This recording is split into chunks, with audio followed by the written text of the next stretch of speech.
আল আদল ইংরেজিতে বলে জাস্টিস, ন্যায় বিচার, সুবিচার, সুশাসন, সব জায়গায় এই জাস্টিস থাকা দরকার। Justice should be prevail in the society. আদল অনেকে না বুঝলেও আদালত শব্দটা বুঝবে না। যেখানে বিচার কার্যের ফয়সালা করা হয়, কোর্ট কাচারি আদালত, এটা তো ভেরি কমন।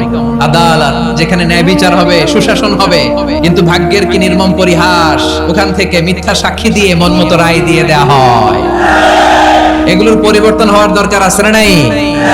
আদলের বিপরীত হচ্ছে জুলুম। যে সমাজে আদল থাকে না, সেই সমাজে জুলুম মানুষের ঘাড়ে চেপে বসে। জুলুম মানে হচ্ছে বৈষম্য। বৈষম্যের স্থান ইসলামে নাই, অবিচারের স্থান ইসলামে নাই। আল্লাহ তাআলা বলেন হাদিসে কুদসিতে, ইয়া ইবাদি ইন্নী হারামতুয যুলমা আলা নাফসি ওয়া জাআলতুহু বাইনাকুম মুহাররামান ফালা তাযালামু। আমার গোলামেরা শুনো, নিশ্চয় আমি আল্লাহ তাআলা জুলুমকে আমি আমার উপরে হারাম করেছি, অনুরূপভাবে জুলুম করাকে তোমাদের উপরে হারাম করেছি। ফলে ফালা তাযালামু, তোমরা একে অপরের সাথে জুলুম করো না। নির্দেশনাটা কার?